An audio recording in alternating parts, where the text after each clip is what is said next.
केरल की रहने वाली इस लड़की ने जब अपने से 10 साल बड़े व्यक्ति से शादी करने का फैसला किया, तब उसे बिल्कुल भी ये अंदाजा नहीं था कि वो अपनी जिंदगी का सबसे बड़ा और सबसे गलत फैसला लेने जा रही है। लेकिन शादी के बाद उसकी जिंदगी में जो कुछ हुआ वो किसी भयानक सपने से कम नहीं था। ये कहानी है अतुल्य शेखर की। अतुल्य शेखर का जन्म साल 1995 में केरल में हुआ था और जब वो सिर्फ 17 या 18 साल की थी तभी उसकी शादी यूएई में रहने वाले सतीश शंकर नाम के व्यक्ति से तय कर दी गई। हालांकि जब उसकी सगाई हुई तो उस वक्त अतुल्य शेखर अपने 12वीं के बोर्ड के एग्जाम दे रही थी। सुनने में ये बात अजीब जरूर लगती है कि आज के दौर में भी इतनी कम उम्र में इस लड़की की शादी तय कर दी गई। लेकिन दोस्तों, ये सच्चाई है कि आज भी हमारे देश के कई हिस्सों में 12वीं पास करते ही लड़कियों की शादी तय कर दी जाती है। उन्हें ये अधिकार तक नहीं दिया जाता कि वे भी अपनी जिंदगी को लेकर खुद कोई फैसला कर सकें। अतुल्य और सतीश की शादी भी एक अरेंज मैरिज थी। सतीश उम्र में अतुल से पूरे 10 साल बड़ा था, लेकिन इसके बावजूद भी अतुल्य ने उससे शादी के लिए हाँ बोल दिया था। लेकिन यह फैसला उसने अपने दिल से नहीं लिया था, बल्कि यह फैसला उसने अपने परिवार के दबाव में आकर लिया था। अतुल्य के माता पिता ने सतीश को दहेज में एक मोटरसाइकिल और सोना भी दिया था ताकि उनकी बेटी को ससुराल में ताने ना सुनने पड़े और वो अपने पति के साथ खुश रह सके। लेकिन उस वक्त उन्हें बिल्कुल भी अंदाजा नहीं था कि आगे चलकर आने वाले वक्त में उनकी बेटी के साथ जो कुछ होने वाला था वो उन तानों से कहीं ज्यादा बदतर और दर्दनाक था। अतुल्या पढ़ाई में एवरेज स्टूडेंट थी, लेकिन इसका मतलब ये बिल्कुल भी नहीं था कि उसके कोई सपने नहीं थे। वो आगे पढ़ना चाहती थी, खुद के पैरों पर खड़ा होना चाहती थी और इंडिपेंडेंट बनना चाहती थी। स्कूल की पढ़ाई पूरी करने के बाद अतुल्या का प्लान था कि वो बीए मलयालम का कोर्स करेगी और इसके लिए उसे एक अच्छे कॉलेज में एडमिशन भी मिल गया था। लेकिन उसका मंगेतर सतीश उसके इस फैसले के खिलाफ था और इसकी असल वजह थी सतीश का शक और जरूरत से ज्यादा पॉजिटिव होना। वो इतना ज्यादा शक्की इंसान था, उसे लगता था कि अगर अतुल कॉलेज जाएगी तो वहां पर वो किसी और के साथ रिलेशन बना सकती है। इसीलिए सतीश ने खुद ही अतुल्य के लिए एक प्राइवेट कॉलेज चुना ताकि वो अपने दोस्तों के जरिए उस पर नजर रख सके। अतुल ने उसकी ये बात भी मान ली और उसने उसी कॉलेज में एडमिशन ले लिया। लेकिन अब ध्यान देने वाली बात यह है कि ये सब उनकी शादी से पहले की बातें हैं। यानी तब तो सतीश को अतुल्य पर इतना ज्यादा हक जताना और उसे इस हद तक कंट्रोल भी नहीं करना चाहिए था।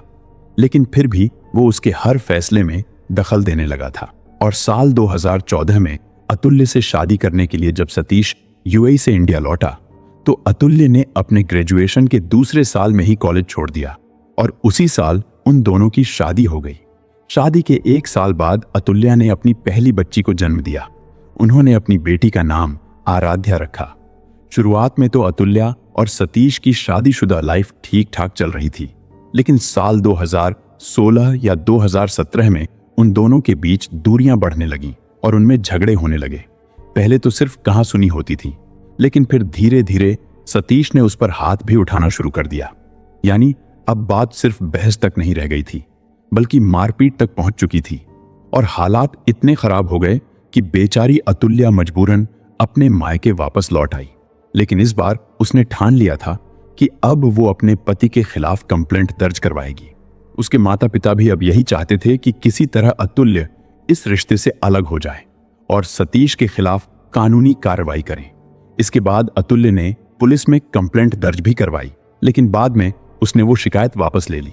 हालांकि ये तो साफ नहीं है कि अतुल्य ने कंप्लेंट वापस क्यों ली थी, लेकिन ज्यादातर मामलों की तरह ही शायद सतीश ने भी उससे माफी मांगकर, झूठा प्यार जताकर और झूठे वादे करके अतुल्या को कंप्लेंट वापस लेने के लिए मना लिया होगा।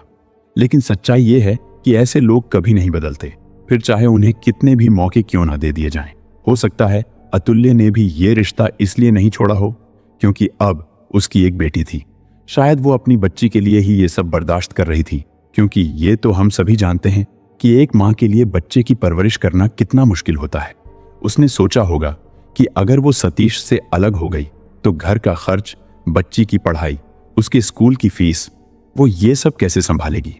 शायद इसी डर और मजबूरी की वजह से उसने सतीश को माफ कर दिया था और वो फिर से सतीश के साथ रहने लगी थी। कुछ दिन बाद उसने मदुरई कामराज यूनिवर्सिटी से डिस्टेंस एजुकेशन का कोर्स ज्वाइन कर लिया ताकि वो कहीं भी रहकर अपनी पढ़ाई पूरी कर सके। रिपोर्ट्स के मुताबिक इस कोर्स का खर्चा सतीश ने उठाया था। शायद यही बात अतुल्या के लिए एक उम्मीद की किरण थी कि कम से कम अब उसका पति उसकी पढ़ाई में तो साथ दे रहा है। अतुल्या और उसकी बेटी दोनों के पास यूएई का रेजिडेंट वीजा था, लेकिन करीब 2 साल पहले उन दोनों ने मिलकर यह फैसला किया कि उनकी बेटी फिलहाल केरल में ही अपने नाना नानी के साथ रहेगी ताकि उसकी पढ़ाई बिना किसी रुकावट के जारी रह सके। और फिर साल 2023 में अतुल्य अपने पति के पास रहने और वहीं पर काम करने के लिए यूएई चली गई। सतीश यूएई में शारजा नाम के शहर में रहता था। अतुल्या के लिए अच्छी बात यह थी कि उसकी छोटी बहन भी उसी शहर में रहती थी। अतुल्या ने यूएई में नौकरी करना भी शुरू कर दिया था, लेकिन इसी साल जुलाई 2025 में अतुल्या को एक मॉल में नई जॉब मिली थी।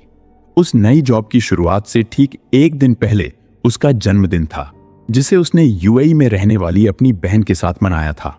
लेकिन अगला दिन यानी 19 जुलाई, जो उसकी जिंदगी की एक नई शुरुआत होने वाला था, वही दिन उसके लिए सबसे भयानक साबित हुआ, क्योंकि अगले दिन अतुल्य अपने कमरे में लाइफलेस पाई गई। उसने फांसी लगा ली थी और अतुल्य की यूएई में ही मौत हो गई थी। लेकिन जैसे ही अतुल्य की मौत की खबर उसके घर वालों तक पहुंची तो उन्हें इस बात पर बिल्कुल भी यकीन नहीं हुआ। उनका कहना था कि उनकी बेटी ऐसा कदम कभी नहीं उठा सकती है, क्योंकि अतुल्या अपनी बेटी आराध्या से बेहद प्यार करती थी और वो कभी भी उसे यूं अकेला छोड़कर नहीं जा सकती थी। लेकिन इस वारदात की असल सच्चाई तो तब सामने आई जब अतुल्या के परिवार वालों ने पुलिस को कुछ ऐसे फोटो और वीडियोस दिखाए जिनसे साफ लग रहा था कि ये मामला खुदकुशी का नहीं बल्कि मर्डर का है। इन वीडियोस में साफ दिखाई दे रहा था कि सतीश उसे शारीरिक और मानसिक रूप से परेशान कर रहा है।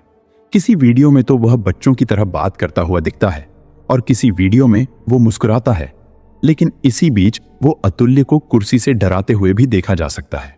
और जब ये वीडियो सोशल मीडिया पर वायरल होने लगी तो लोगों की नजरें सतीश पर ही टिक गईं।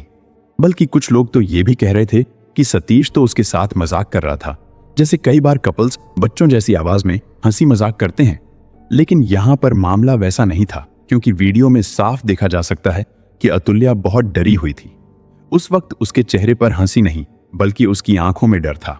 और अगर ये मजाक होता तो अतुल्य रो नहीं रही होती और ना ही उसे ये सब रिकॉर्ड करके अपने घर वालों को भेजने की जरूरत पड़ती। लेकिन अब सवाल ये उठता है, क्या अतुल्य ने लगातार मारपीट और डर से तंग आकर खुद ही अपनी जान ले ली थी, या फिर उसके पति ने उसे मारकर इस पूरे मामले को खुशी का एंगल देने की कोशिश की थी? इसके बाद अतुल्य की फैमिली ने सतीश के खिलाफ कंप्लेंट दर्ज करवाई। उन्होंने पुलिस को बताया कि सतीश एल्कोहलिक है। वो शराब के नशे में अक्सर अतुल्य के साथ मारपीट करता था। वो उसे दहेज के लिए भी परेशान करता रहता था।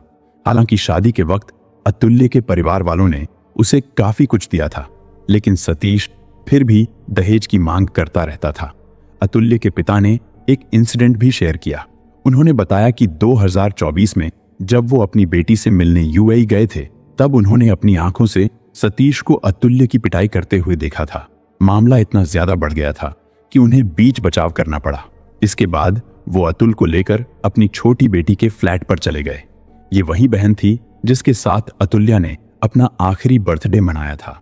लेकिन सोचने वाली बात यह है कि एक पिता के लिए अपनी आंखों के सामने अपनी बेटी को मार खाते हुए देखना कितना दर्दनाक और मुश्किल रहा होगा। उन्होंने अतुल्य से उस वक्त भी कहा था कि वो सतीश को छोड़ दें, उससे डिवोर्स ले लें और उनके साथ वापस केरल चली जाए। लेकिन उनके रिश्ते में हमेशा यही चलता रहता था। सतीश रात को झगड़ा करता और अगली सुबह माफी मांग लेता, जिसके बाद अतुल्य उसे माफ कर देती और फिर से वो दोनों एक साथ रहने लगते। अतुल्य अपनी मां से हर बात शेयर करती थी, इसलिए जब ये वारदात हुई तो उसकी मां ने पुलिस को बताया था कि 18 से 19 जुलाई के बीच सतीश ने उनकी बेटी के साथ बहुत झगड़ा किया था। उसने अतुल्य का गला दबाया, पेट पर लातें मारी और फिर सतीश ने उसके सिर पर एक प्लेट भी दे मारी। अतुल्य के परिवार वालों का कहना था कि उनकी बेटी की मौत उसी वक्त हो गई थी। जब पुलिस ने डिजिटल एविडेंस, वीडियो रिकॉर्डिंग और व्हाट्सएप चैट्स की जांच की तो सब कुछ इस तरफ ही इशारा कर रहा था कि सतीश ने ही अतुल्य को खत्म करके उसे सुसाइड का एंगल दे दिया था। लेकिन अतुल्य की मौत के एक हफ्ते बाद जब उसकी फॉरेंसिक रिपोर्ट आई तो उसने एक बार फिर इस मामले को उलझाकर रख दिया था। उस रिपोर्ट में साफ लिखा था कि यह मर्डर का नहीं बल्कि सुसाइड का मामला है।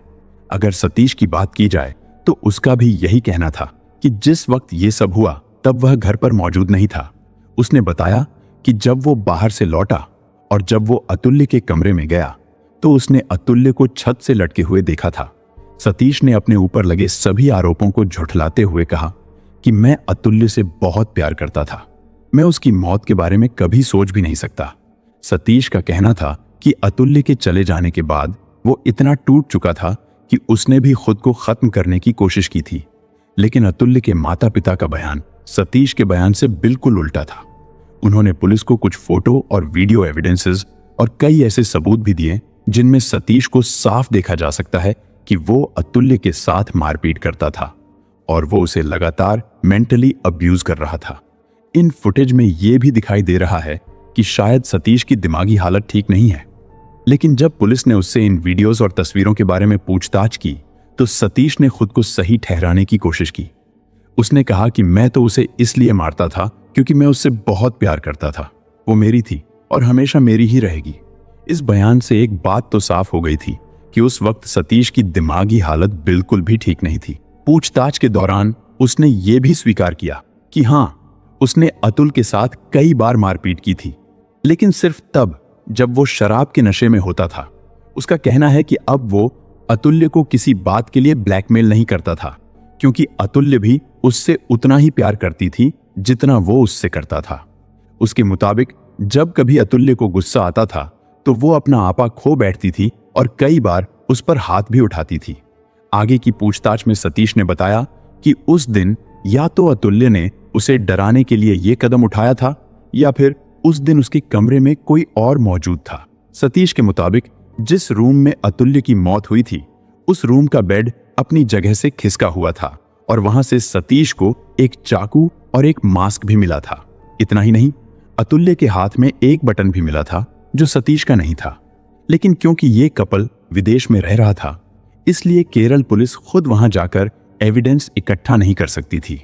हालांकि केरल पुलिस ने सतीश को भारत बुलाकर उससे पूछताछ करने के लिए नोटिस जारी किया और जैसे ही अगस्त 2025 में सतीश त्रिवेंद्रम एयरपोर्ट पर पहुंचा तो केरल पुलिस ने उसे वहीं से कस्टडी में ले लिया।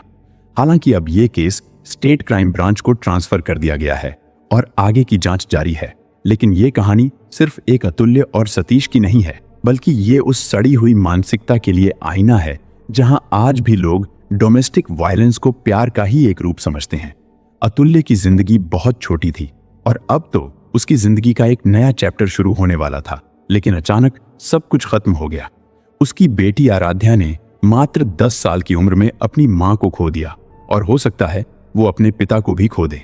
क्योंकि ये मामला विदेश में हुआ है इसीलिए कहना मुश्किल है कि आगे की जांच सही ढंग से होगी या नहीं, लेकिन फिर भी हम और आप यही उम्मीद कर सकते हैं कि इस केस की गहराई से जांच की जाए ताकि अतुल्या और उसकी बेटी आराध्या को इंसाफ मिल सके। इस वीडियो को लास्ट तक देखने के लिए दिल से थैंक यू। अगर आप डॉक्यूमेंट्री वीडियो देखना पसंद करते हैं तो हमारे चैनल को भी सब्सक्राइब कर लीजिए। मिलते हैं नेक्स्ट वीडियो में।